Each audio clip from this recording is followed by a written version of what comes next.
अस्सलाम वालेकुम दोस्तों, वीडियो देखने से पहले हमारे इस चैनल को सब्सक्राइब कर लें और नीचे मौजूद बेल आइकन को जरूर क्लिक कर लें ताकि हमारी वीडियोस बाकायदगी से आपके पास पहुंचती रहें। सपुख्तगीन ने खुद बच्चे की तस्हीह करने की बजाय अतालिक को बताया। अतालिक हैरान हुआ कि ये बच्चा है और नौकर है और ये कुरान पढ़ने वाले की गलती दुरुस्त कर सकता है। उसने सपुख्तगीन से पूछा कि उसने कुरान कहाँ पढ़ा है। सपुख्तगीन ने उसे अपने मुताल्लिक, अपनी माँ और अपने बाप के मुताल्लिक सब कुछ बता दिया। अतालिक ने उसमें दिलचस्पी लेनी शुरू कर दी। हाजी नसर अपने बच्चों को मजहब की इतनी ज्यादा तालीम नहीं दिलाना चाहता था जितना उन्हें सिपाही बनाने का इरादा था। बच्चों को घुड़सवारी, तीरंदाजी और तेगजनी भी सिखाई जाती थी। सपुख्तगीन ने भी सिपागरी की तरबियत लेनी शुरू कर दी। बच्चे उसे बहुत पसंद करते थे क्योंकि वो हंसमुख था और बातें बहुत अच्छी करता था। अतालिक ने देखा कि हाजी नसर के बच्चे बाप की दौलत की वजह से न पढ़ने में दिलचस्पी लेते थे न सिपागरी में, और सपुख्तगीन में अस्करी जौहर मौजूद थे। अतालिक ने उसकी तरबियत में ज्यादा दिलचस्पी लेनी शुरू कर दी। 14 बरस की उम्र में सपुख्तगीन पुख्ताकार सिपाही बन चुका था और इल्म भी उसने बहुत हासिल कर लिया था। अतालिक ने उसे इस्लाम की तारीख से भी आगाह कर दिया था। हाजी नसर वापस आया तो वो सपुख्तगीन को पहचान न सका। वो अब 12 साल की उम्र का उदास बच्चा नहीं बल्कि कदावर जवान था। हाजी नसर ने उसकी सिपाहगरी की महारत और घुड़सवारी देखी तो वो हैरान भी हुआ और खुश भी। उसे हाजी नसर ने कोई अस्करी किस्म का काम दे दिया। बाज़ तहरीरों से पता चलता है कि उसे गुलामों की तरबियत और निगरानी पर मामूर किया गया था। वो थोड़े से वक्त में हाजी नसर का दस्तरास्त बन गया था। उस वक्त अल्पतगीन बुखारा का गवर्नर था और हुकूमत अब्दुल मलिक की थी। अल्पतगीन हाजी नसर का दोस्त था। 959 ईस्वी में हाजी नसर अल्पतगीन से मिलने गया तो सपुख्तगीन उसके साथ था। उस वक्त सपुख्तगीन की उम्र 20 साल हो चुकी थी। बाज़ मौर्रिख उम्र ज्यादा बताते हैं। ये पहला मौका था कि खाना बदोशों का बेटा, जिसे डाकुओं ने अगवा किया और फरोख्त करके गुलाम बनाया था, एक गवर्नर से मिला। गवर्नर अल्पतगीन ने हाजी नसर से कहा कि वो अपना यह गुलाम उसे दे दे। हाजी नसर ऐसे कीमती गुलाम से दस्तबरदार होने के लिए तैयार नहीं था। अल्पतगीन ने उसे बहुत ज्यादा रकम पेश की जो हाजी नसर ने कबूल कर ली। उस दौर में अल्पतगीन, सपुख्तगीन, मलपतगीन किस्म के नाम तुर्कों के हुआ करते थे। सपुख्तगीन की चूंकि माँ तुर्क थी इसलिए उसका नाम माँ ने तुर्की के नामों के मुताबिक रखा था। उस वक्त तुर्की में इस्लाम फैला नहीं था। कोई घर घराना या कोई आदमी मुसलमान था। हुकूमत ऐसी जालिम थी कि लोग तुर्की से दूसरे इलाकों को भागे जा रहे थे। इनमें से बाज खाना बदोश हो गए और बाकी गुलामों की मंडी में फरोख्त हुए। तुर्क चूंकि जिस्मानी लिहाज से तनोमंद और दिमागी लिहाज से मुस्तैद और अक्लमंद होते थे इसलिए उनकी कीमत ज्यादा थी। उनके रंग गोरे होने की वजह से अच्छे भी लगते थे। गजनी, बल्ख, बुखारा और गिरदोनवाह के इलाकों में तुर्क गुलाम मशहूर थे और तुर्कों के मुतालिक यही समझा जाता था कि ये गुलाम ही होते हैं और ये बड़े अच्छे गुलाम होते हैं। तुम उन तुर्क गुलामों में से हो जिनके मुतालिक इन इलाकों के लोग कहते हैं कि बड़े अच्छे होते हैं? अल्पतगीन ने सपुख्तगीन से कहा जो उसके दरबार में गुलामों की तरह खड़ा था। तुम मुझ पर यह साबित करना चाहते हो कि तुम वफादार गुलाम हो? वो चुप हो गया। सपुख्तगीन नए आका के सामने सर झुकाए खामोश खड़ा था। अल्पतगीन उसके करीब आकर गरज कर बोला, सर ऊपर करो, सीना पूरा खोलो, मेरी आंखों में आंखें डालकर देखो। तुम तुर्क हो, मैं भी तुर्क हूँ। सपुख्तगीन इस गरज से चौंक उठा। अल्पतगीन ने उसे बाजू से पकड़ा और अपने बराबर बिठा लिया।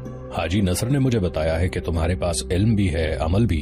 अल्पतगीन ने उसे कहा, इंसान सिर्फ इल्म से मुकम्मल नहीं होता, न सिर्फ अमल से मुकम्मल होता है। असल वस्फ अमल है, मगर इल्म के बगैर या किसी आलिम की रहनुमाई के बगैर अमल नाकाम रहता है और सिर्फ इल्म इंसान को गोशाए तन्हाई में छुपाए रखता है। तुम में दोनों वस्फ हैं। मुझ में ऐसी कोई खूबी नहीं जिससे इतने बड़े मुल्क का हाकिम मुतासिर हो। सपुख्तगीन ने कहा, तुम में यही खूबी कुछ कम नहीं कि तुम तुर्क हो और तुम गुलाम हो। अल्पतगीन ने कहा, मैं भी तुर्क हूँ और मैं भी गुलाम था। तुम पर जो गुजरी है वो मुझ पर भी गुजर चुकी है। मेरा लड़कपन वैसा ही गुजरा है जैसा तुम्हारा गुजरा है। तुम मुसलमान माँ बाप के घर पैदा हुए हो। मेरे माँ बाप मुसलमान नहीं थे। मैं गुलामी में मुसलमान हुआ। मैंने एक आलिम से इस्लाम के उसूल सुने थे। मेरे दिल में तड़प थी। मैंने उस आलिम के हाथ पर बैत कर ली और इस्लाम कबूल किया। उसने मुझे बताया कि इस्लाम किसी इंसान को इजाजत नहीं देता कि वो किसी इंसान को अपना जर खरीद गुलाम बनाए, और ये जो हुक्मरान और हाकिम होते हैं इन्हें खुदा ने लोगों का और कौम का खादिम कहा है। हुकूमत सिर्फ अल्लाह की है। अगर मैं मुसलमान ना होता और अगर मेरे दिल में इल्म और अमल की तड़प ना होती तो मैं इस मनसब तक पहुंच ना सकता। मेरी माँ मुझे कहा करती थी कि तुम बड़े होकर नाम पैदा करोगे। सपुख्तगीन ने कहा, वो कहती थी कि तुम हक की तलवार से बातिल को काटोगे। वो मुझे कुरान की ये आयत बार बार दिखाती और सुनाती थी कि इब्राहिम अलैहिस्सलाम ने अपने बाप से कहा कि तुम अपने बनाए हुए खुदाओं को पूजते हो जो सुन नहीं सकते, जो बोल नहीं सकते, آؤ میں تمہیں صحیح راستہ دکھاؤں گا۔ ماں مجھے کہا کرتی تھی کہ تم ان لوگوں کو جو ان خداؤں کو پوجتے ہیں، جو نہ سن سکتے ہیں نہ بول سکتے ہیں، اس معبود کی راہ دکھاؤ گے جس کے سوا کوئی اور معبود نہیں، اور محمد صلی اللہ علیہ وآلہ وسلم اس کے بندے اور رسول ہیں۔ میرا باپ کہا کرتا تھا کہ تمہاری ماں کا عقیدہ صحیح ہے، لیکن اس کی خواہش غلط ہے۔ غریب کا بچہ نام پیدا نہیں کر سکتا، اور اس میں جرت اور ہمت نہیں ہوتی کہ وہ بادشاہوں سے ٹکر لے اور لوگوں کو اپنے عقیدے کا قائل کرے۔ یہ نہیں ہو سکتا۔ یہ ہو سکتا ہے، الپتگین نے کہا۔ عرب کے شتربان اور گدڑیے آدھی دنیا سے اپنا عقیدہ منوا کر اللہ کی حکومت قائم کر سکتے ہیں، تو بخارا کا امیر الامارا کیا نہیں کر سکتا؟ تم خانہ بدوشوں کے بیٹے اور غلام میری برابری میں کس طرح آ بیٹھے ہو؟ کوئی غلام ایسا خواب بھی نہیں دیکھ سکتا۔ تمہاری ماں کے خواب حقیقت بن سکتے ہیں۔ یہاں تک تمہیں تمہارے ایمان اور کردار نے پہنچایا ہے۔ میں نے تم میں وہ جوہر دیکھ لیے ہیں جو تمہیں اور اوپر لے جائیں گے، لیکن مجھے اپنی ذات کے لیے کچھ نہیں چاہیے۔ سپکتگین نے کہا، میں کسی منصب کا خواہاں نہیں ہوں، میں کچھ چاہتا ہوں مگر پتہ نہیں چل رہا کہ کیا چاہتا ہوں۔ الپتگین ہنس پڑا اور بولا، میں اس کیفیت سے گزر چکا ہوں، میں بھی نہیں جانتا تھا کہ میں کیا چاہتا ہوں، پھر میرا ذہن صاف ہو گیا۔ تمہیں جلدی پتہ چل جائے گا کہ تم کیا چاہتے ہو، آج سے تم اپنے آپ کو غلام نہ سمجھو۔ سبکتگین کے سینے میں ایک تڑپ عقیدے کی اور کچھ سمجھنے کی اور کچھ کرنے کی تھی۔ اسے اس کا کوئی غم نہ تھا کہ اس کی ماں نہیں، باپ نہیں اور وہ غلام ہے۔ اس نے یہ دیکھ لیا تھا کہ اس کے اندر ایک عظیم مقصد پرورش پا رہا ہے اور اسے اپنے ذہن میں واضح کرنا ہے۔ اس تڑپ کے ساتھ جوانی کی تپش تھی۔ وہ اپنے آپ میں جسمانی قوت کا ابال بھی محسوس کرتا تھا۔ اس کی توجہ جوانی کے جذبات کی طرف تو نہیں آتی تھی، لیکن یہ تغیر اور یہ انقلاب اسے بے چین رکھتا تھا۔ دوسری شام سورج غروب ہونے سے پہلے وہ استبل سے ایک اعلیٰ نسل کا گھوڑا لے کر سواری کے لیے باہر نکل گیا۔ شہر سے دور جا کر اس نے گھوڑا سرپٹ دوڑا دیا اور اس سے جھاڑیاں پھلانگنے لگا۔ اسے دور سے کسی عورت کی چیخ سنائی دی اور گھوڑے کے سرپٹ دوڑنے کے ٹاپو بھی۔ اس نے ادھر دیکھا، ایک سوار گھوڑے سے گر رہا تھا اور گھوڑا بے لگام ہو گیا تھا۔ سبکتگین سمجھ گیا کہ گھوڑے کی زین ڈھیلی ہو گئی ہے اور سوار کے دائیں بائیں لڑکنے اور سنبھلنے کی وجہ سے گھوڑا اڑیل اور بے قابو ہو گیا ہے۔ سبکتگین نے اپنے گھوڑے کا منہ ادھر کر کے ایڑ لگائی۔ وہ گھوڑا کبھی دائیں کبھی بائیں کو جاتا۔ سبکتگین نے دیکھ لیا کہ سوار مرد نہیں عورت ہے۔ وہ چیخ رہی تھی، چلا رہی تھی۔ سبکتگین کا گھوڑا اس کے قریب پہنچا تو وہ چلانے لگا، رکابوں سے پاؤں نکالو، لگام کھلی چھوڑ دو۔ بتکے ہوئے گھوڑے نے جب اپنے تعاقب میں ایک اور گھوڑے کو دیکھا تو وہ اور زیادہ تیز ہو گیا۔ آگے دریا تھا، گھوڑے کا رخ ادھر کو ہو گیا۔ سبکتگین نے اپنے گھوڑے کی رفتار اور تیز کی اور گھوڑے کو بتکے ہوئے گھوڑے کے پہلو میں لے گیا۔ تب اس نے دیکھا کہ یہ کوئی جوان لڑکی ہے اور کسی امیر وزیر کی بیٹی ہو سکتی ہے۔ سبکتگین نے اس کے گھوڑے کی باگ کو وہیں سے پکڑا جہاں گھوڑے کا منہ تھا اور اس نے لڑکی سے کہا کہ وہ اس کے گھوڑے پر کود آئے۔ اس کوشش کے دوران گھوڑے دریا میں چلے گئے۔ لڑکی پانی میں گر پڑی کیونکہ گھوڑے ایک دوسرے سے دور ہو گئے تھے۔ دونوں رک گئے۔ سبکتگین دریا میں کودا، لڑکی تیر رہی تھی۔ سبکتگین نے اسے پکڑ لیا کیونکہ یہ دریا پہاڑی ہونے کی وجہ سے بہت تیز تھا۔ اس دریا کا پانی بہت ٹھنڈا تھا۔ وہ لڑکی کو اپنے اوپر ڈال کر باہر نکل آیا، پھر دونوں گھوڑوں کو پانی سے نکالا۔ لڑکی کو ڈرا ہونا چاہیے تھا لیکن وہ ہنس رہی تھی۔ تم احمق ہو یا کیا ہو؟ سبکتگین نے کہا، تمہاری موت یقینی تھی۔ میں اس باپ کی بیٹی ہوں جو احمق نہیں دلیر ہے، لڑکی نے جواب دیا۔ میں بخارا کے حاکم الپتگین کی بیٹی ہوں، تم میرے ساتھ چلو، انعام دلاؤں گی۔ میرے لیے یہی انعام بہت ہے کہ میں نے اپنے محسن کی بیٹی کو موت کے منہ سے نکال لیا ہے۔ سبکتگین نے کہا، میں تمہارے گھوڑے کی زین کس دیتا ہوں۔ دونوں ہم عمر تھے۔ لڑکی خوبصورت تھی، سبکتگین میں بھی جسمانی کشش تھی۔ دونوں شاہ سوار تھے۔ لڑکی نے سبکتگین کے ساتھ اپنے گھوڑے کی زین کسی اور دونوں گھر کو چل پڑے۔ راستے میں لڑکی نے اس سے پوچھا کہ وہ کون ہے۔ سبکتگین نے اپنے متعلق سب کچھ بتا دیا۔ رات ابا آپ کا ذکر کر رہے تھے، لڑکی نے کہا۔ وہ شاید تمہیں اپنی فوج میں کوئی عہدہ دیں گے۔ اپنی فوج؟ سبکتگین نے کہا۔ ان کی اپنی فوج کیسے ہو سکتی ہے؟ فوج تو حکمران کی ہوتی ہے۔ ابا نے کچھ اور سوچ رکھا ہے، لڑکی نے کہا۔ وہ حکومت کو اپنے ہاتھ میں لینا چاہتے ہیں، اس لیے بخارا میں جو فوج ہے اس میں اپنے حامی سالار وغیرہ متعین کر رہے ہیں۔ وہ کہتے ہیں کہ یہ حکمران صرف نام کے مسلمان ہیں، عیش و عشرت میں پڑے ہوئے ہیں اور یہ لوگ مذہب کی توہین کرتے ہیں۔ ابا کا ارادہ یہ ہے کہ صحیح معنوں میں اسلامی سلطنت قائم کی جائے۔ تمہارے متعلق کہہ رہے تھے کہ کام کا نوجوان ہے۔ گھر کے قریب پہنچے تو ایک آدمی کھڑا تھا جو رتبے والا معلوم ہوتا تھا۔ اس نے دونوں کو دیکھا، دونوں کے کپڑوں سے پانی ٹپکتا دیکھا۔ لڑکی کا حلیہ بدلا ہوا تھا اور بال بکھرے ہوئے اور بے ترتیب دیکھے تو اس کا چہرہ غصے سے سرخ ہو گیا۔ اس کے قریب جا کر دونوں گھوڑوں سے اترے۔ کہاں سے آ رہی ہو؟ اس آدمی نے لڑکی سے پوچھا۔ اور یہ کون ہے؟ اور تم کون ہو جو حاکموں کی طرح مجھ سے پوچھتے ہو؟ لڑکی نے کہا۔ گھوڑا بے قابو ہو گیا تھا اور مجھے دریا میں لے گیا تھا۔ یہ میرے پیچھے آیا اور دریا سے نکال لایا۔ लड़की ने सपुख्तगीन को बाजू से पकड़ा और उसे अपने घर ले गई। कौन है ये? सपुख्तगीन ने पूछा। मेरा मंगेतर, लड़की ने जवाब दिया। अभी से मुझ पर हुक्म चलाने लगा है, तुम इससे न डरना। वो एक कमरे में चले गए थे। लड़की ने बेसाख्तगी से सपुख्तगीन के सामने आकर उसके हाथ पकड़ लिए और पूछा, तुम्हारी बीवी है? नहीं। कोई लड़की कभी तुम्हें अच्छी लगी है? लड़कियों की तरफ कभी ध्यान नहीं दिया। मैं अच्छी नहीं लगती? सपुख्तगीन चुपचाप खड़ा रहा और उसकी नजरें झुक गईं। तुमने क्या समझा है? लड़की ने पूछा। मुझे बेहया समझा है, बेशर्म समझा है? बोलो सपुख्तगीन, अगर मुझे यही समझा है तो फिर मैं कभी तुम्हारी सूरत नहीं देखूंगी। तुम किसी और की मंगेतर हो। ये मेरे अब्बा का फैसला है, लड़की ने कहा। ये आदमी मुझे पसंद नहीं है, ये मुझे लौंडी बना के रखेगा। ये मुझे कहा करता है कि घुड़सवारी छोड़ दो, मुझे अपने हरम की जीनत बनाना चाहता है, मुझे नुमाइश की एक खूबसूरत चीज समझता है। मुझे ऐसा मर्द चाहिए जिसने तुम्हारी तरह लड़कियों की तरफ कभी ध्यान न दिया हो और जो मेरे साथ घोड़ा दौड़ाए, मेरे साथ दरिया में कूद जाए।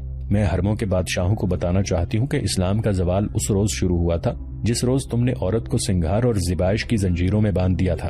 तुम औरत को अपने सिफली जज्बात की तस्कीन का जरिया बनाकर खार हुए। अपने ऊपर शराब का नशा तारी करके तुम जिल्लत को अजमत समझ रहे हो। औरत एक ताकत है, मगर तुमने औरत को कमजोरी बना रखा है। सपुख्तगीन, हरम की औरतों के बतन से जो बच्चे पैदा हुए हैं वो अजमत इस्लाम के पासबान नहीं हो सकते। मैं उस बच्चे को जन्म दूंगी जो इस्लाम को दूर दूर तक फैलाएगा, मगर मुबल्लिग और आलिम बनकर नहीं, मुजाहिद और तेगजन बनकर। मेरी माँ भी ऐसे ही ख्वाब देखा करती थी, सपुख्तगीन ने कहा, मगर उसका बेटा गुलामों की मंडी में नीलाम हुआ। इस्लाम के पासबान तुम जैसे गुलाम होंगे, मेरे बाप जैसे गुलाम होंगे, लड़की ने कहा। मेरे अब्बा ने तुम्हें बताया नहीं कि वो भी गुलामों की मंडी में नीलाम हुए थे? आज उनका रुतबा और मनसब देख लो, उनके इरादे और उनका अकीदा देख लो। तुम्हें किसने बताया है कि तुम जिस अजीम बच्चे के जन्म के ख्वाब देख रही हो वो बच्चा मेरा होगा? सपुख्तगीन ने कहा, ये जवानी का जोश है, शबाब का खुमार है, ये मेरे दिल की आवाज है। लड़की ने जोशीली सी झंझलाहट से कहा, ये मेरी रूह की आवाज है। अपने दिल को इतना मुर्दा न करो सपुख्तगीन। अगर तुम मेरी मोहब्बत को जिस्मानी या महज जज्बाती समझते हो तो यही समझो, लेकिन मेरी मोहब्बत को ठुकरा न देना। मैं इस शख्स के साथ शादी नहीं करूंगी। सपुख्तगीन वहां से निकला तो वो अपने अंदर अजीब सी हलचल महसूस कर रहा था। एक तो उसका इल्म अधूरा था जो उसे परेशान रखता था। उसके दिल में एक अज़्म और एक मकसद था जो अभी पूरी तरह वाज़े नहीं हुआ था। अब उस लड़की ने उसके ऐसे जज्बात को बेदार और मुश्ताइल कर दिया जिनके मुतालिक उसे इल्म ही नहीं था कि उसमें मौजूद है। उस पर खुमार सतारी होता गया। उसे सिर्फ अपनी माँ के जिस्म का लम्स याद था जिसके साथ लगकर वो सुकून की नींद सोया करता था। नींद न आती तो सुकून ऐसा मिलता जो उसकी रूह में उतर जाता था। दूसरा जिस्म उस लड़की का था जिसे उसने दरिया से निकालते अपने बाजुओं में लिया और अपने साथ लगाया था। उस वक्त उसने कुछ भी महसूस नहीं किया था सिवाय इसके कि उस लड़की को बचाना उसका फर्ज है। अब लड़की ने उसके साथ जो बातें की उनसे उसकी जात में भौंचाल जैसे झटके आने लगे। यही वजह है कि दौलत वालों ने हरम आबाद कर रखे हैं, उसने सोचा। औरत एक करार है, सुकून का सरचश्मा है, एक खुमार है। इंसान थोड़े से मुतमईन नहीं होता, पाने नहीं होता, वो दूसरी औरत लाता है, तीसरी और चौथी लाने के लिए नाजायज तरीकों से दौलत कमाता है, बादशाहों का खुशामदी बनता और इनाम पाता है, फिर भी तस्कीन नहीं होती तो ईमान नीलाम कर देता है। अपने मजहब और कौम के दुश्मन के आगे भी जा सजदे करता और जरो जवाहरात से झोलियां भरता है। ये तबाही औरत से शुरू होती है और शराब तक पहुंचाती है। क्या मैं भी उसी राह पर चल पड़ूंगा? औरत ज़ेबाइश की चीज नहीं। उसे अलपतगीन की बेटी के अल्फाज याद आने लगे।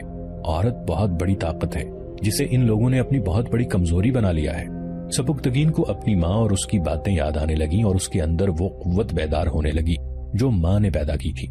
एक ऐसी औरत की पैदा की हुई कुव्वत जो बहुत खूबसूरत थी। उसे सौदागरों ने सोने के दिरहम और दीनार पेश किए थे, मगर उसने भी अलपतगीन की बेटी की तरह सोचा था कि वो ज़ेबाइश की चीज नहीं। उसे उस बच्चे को जन्म देना है जो इब्राहिम अलैहिस्सलाम की तरह अपने बाप से और अपने कबीले से कहेगा कि तुम उन बुतों की पूजा करते हो जो सुन सकते हैं न बोल सकते हैं। ये लड़की भी यही कहती है। क्या हर औरत ऐसी ही खुशफहमियों और वहमों में मुब्तला होती है? नौशरवा आदिल को एक औरत ने ही जन्म दिया था। सपुख्तगीन के अंदर से ये आवाज उठी। ये आवाज उसके उस्ताद की थी जो छोटी सी मस्जिद का इमाम था। इसमें उसकी माँ और उसके बाप की आवाजें भी शामिल थीं। ये उसके बचपन की आवाजें थीं। ये तालीम और तरबियत की आवाजें थीं। औरत को तफरी और अयाशी का जरिया बना लो तो तारिक बिन ज़ियाद, मोहम्मद बिन कासिम और नौशेरवा पैदा नहीं हुआ करते। वो सर झुकाए हुए इन्हीं ख्यालों में गुम चला जा रहा था। उसने अपने घोड़े की बाग पकड़ रखी थी और घोड़े के आगे आगे पैदल चल रहा था। लड़की उसके दिल पर गालिब आती चली जा रही थी। وہ محسوس کر رہا تھا کہ لڑکی بہت اچھی ہے اور وہ اسے پھر بھی ملے گا، ضرور ملے گا۔ اوئے ٹھہرو۔ علم و عشق کی جھیل میں کسی کی بھاری آواز کا پتھر آن گرا۔ اس نے رک کر دیکھا، لڑکی کا منگیتر بڑی تیزی سے آ رہا تھا۔ سبکتگین کے پاس آ کر رک گیا۔ حاجی نصر کے بیچے ہوئے غلام کی آئندہ یہ جرت نہ ہو کہ شہزادیوں کے گھروں میں جا گھسے۔ اس شخص نے کہا، تم ہمارے غلام ہو، اگر تم نے حاکم بخارا کی بیٹی کو گھوڑے سے گرنے سے بچایا اور اسے دریا سے نکالا ہے تو یہ تمہارا فرض تھا، اس کا تمہیں انعام نہیں مل سکتا۔ اگر تم اسے نہ بچا سکتے تو ہم تمہیں قید خانے میں ڈال کر بھوکا مار دیتے۔ میں آزاد ہوں، سبکتگین نے بردباری سے کہا، اور تم غلام ہو، کیا بکتے ہو؟ اس نے غصے سے کہا، بھاگو یہاں سے، آئندہ استبل سے بغیر اجازت گھوڑا نہ کھولنا، تم اپنے دل کے غلام ہو، میں تمہارا سر تن سے جدا کر دوں گا۔ سبکتگین کو غلام سمجھتے ہوئے لڑکی کے منگیتر نے، جو جوانی کی عمر سے کچھ آگے چلا گیا تھا، تلوار نکال لی۔ سبکتگین کے کمر بند میں لمبا خنجر تھا۔ اس نے گھوڑے کی باگ چھوڑ کر خنجر نکال لیا اور بولا، 1.5 ہاتھ لمبی تلوار کو 1.5 بالشت لمبا خنجر میرے قدموں میں نہ گرا دے تو تمہارے آگے جھک جاؤں گا۔ بڑے شوق سے میرا سر تن سے جدا کر دینا، مگر اس سے پہلے اپنی منگیتر سے پوچھاؤ کہ وہ تمہیں قبول بھی کرتی ہے یا نہیں۔ اس آدمی نے سبکتگین کے تیور دیکھے، ذرا سی دیر کھڑا رہا اور غصے میں تلوار نیام میں ڈال کر بہت تیزی سے چلا گیا۔ سبکتگین نے خنجر کمر بند میں ڈالا اور گھوڑے پر سوار ہو کر استبل کی طرف چلا گیا۔ شام گہری ہو چکی تھی۔ اپنے کمرے میں پہنچا ہی تھا کہ الپتگین کی طرف سے بلاوا آ گیا۔ وہ انہی کپڑوں میں جو ابھی خشک نہیں ہوئے تھے چلا گیا۔ ابو اسحاق سے تمہارا کیا جھگڑا ہوا ہے؟ الپتگین نے پوچھا۔ سبکتگین نے سارا واقعہ سنا دیا اور یہ بھی بتا دیا کہ اس کی بیٹی نے اسے کیا کہا ہے۔ الپتگین کو یہ صاف گوئی پسند آئی۔ اپنی بیٹی کا ہاتھ میرے ہاتھ میں نہ دیں، سبکتگین نے کہا۔ میری کوئی حیثیت نہیں، مگر اپنی بیٹی کی شادی اس آدمی کے ساتھ کرنے کی غلطی بھی نہ کریں۔ الپتگین گہری سوچ میں کھو گیا۔ کچھ دیر بعد اس نے سر اٹھا کر کہا، تم جاؤ سبکتگین، اگر آپ ناراض ہیں تو میں معافی نہیں مانگوں گا۔ سبکتگین نے کہا، میں نے کوئی گناہ نہیں کیا، میں جھوٹ جیسے گناہ کا بھی مرتکب نہیں ہوا۔ الپتگین نے مسکرا کر اشارہ کیا کہ چلے جاؤ۔ دوسری شام الپتگین کی بیٹی کسی تاریخ میں جس کا نام نہیں ملتا حسب معمول گھڑ سواری کے لیے نکل گئی۔ سبکتگین بھی استبل سے گھوڑا لے کر دریا کی طرف نکل گیا۔ 2 گھوڑے دور دور تھے، مختلف سمتوں کو جا رہے تھے، مگر دور دریا کے کنارے جا کر ان کے رخ ایک دوسرے کی طرف ہو گئے۔ پھر وہ اکٹھے ہو گئے، رک گئے، سوار اترے اور دریا کے کنارے بیٹھ گئے۔ وہ مجھے ملا تھا، لڑکی نے اپنے منگیتر کے متعلق بتایا۔ بہت غصے میں تھا، کہنے لگا، میں فوج کا کماندار ہوں اور تم ایک غلام سے کہتی رہی ہو کہ تم نے مجھے قبول نہیں کیا۔ میں نے اسے صاف بتا دیا کہ میں نے اپنے باپ کے حکم کا احترام کرتے ہوئے اسے قبول کیا ہے۔ اس نے کچھ دھمکیاں دی، پھر منت سماجت کرنے لگا۔ میں نے اسے ٹالنے کے لیے کہا کہ میرے ابا سے بات کرو۔ رات ابا نے مجھے الگ بٹھا کر کہا ہے کہ سبکتگین نے مجھے ساری بات بتا دی ہے۔ انہوں نے تمہاری صاف گوئی اور بے باکی کی بہت تعریف کی۔ میں نے انہیں بتا دیا کہ یہ منگیتر مجھے پسند نہیں، یہ اوچھا آدمی ہے۔ معلوم ہوا ہے کہ آج دن کو کسی وقت اس کی اور ابا کی باتیں ہوئی ہیں۔ سبکتگین اس لڑکی کو بہت غور سے دیکھ رہا تھا جو اسی جیسی جوان تھی، کل سے زیادہ خوبصورت لگ رہی تھی۔ اس کے چہرے کے ایک ایک نقش کو وہ دیکھ رہا تھا۔ لڑکی نے اس کا ایک ہاتھ اپنے ہاتھ میں لے لیا تھا اور اس کے اتنے قریب ہو گئی کہ اس کے جسم کی تپش بھی وہ محسوس کرنے لگا۔ پھر اس نے اس کی سانسوں کی بھی تپش محسوس کی۔ اس کا اپنا دل اتنی زور سے دھڑک رہا تھا کہ اسے اس کی آواز سنائی دے رہی تھی۔ میری ماں تمہاری طرح خوبصورت تھی، سبکتگین نے کہا۔ تمہارا بیٹا بھی یہی کہا کرے گا، لڑکی نے کہا اور ہنس پڑی۔ سورج دریا کے دوسرے کنارے کی چٹان کی اوٹ میں چھپ گیا۔ پھر شام گہری ہونے لگی اور دریا کے اس کنارے بیٹھے ہوئے 2 سائے ایک سایہ بن گئے۔ دریا کی لہروں کا جل ترنگ اور زیادہ پرسوز ہو گیا۔ 1 مہینہ گزر گیا۔ سبکتگین الپتگین کے دل میں اتنا اتر گیا تھا کہ اس کا معتمد خاص اور مشیر بن گیا۔ الپتگین نے اسے اپنا ایک منصوبہ ان الفاظ میں بتا دیا تھا، مسلم قوم کا شیرازہ بکھر گیا ہے، قوم ریاستوں اور چھوٹے چھوٹے ملکوں میں بٹ گئی ہے، کفار انہیں عیاشیوں کا عادی بنا کر انہیں ایک دوسرے کا دشمن بنا رہے ہیں۔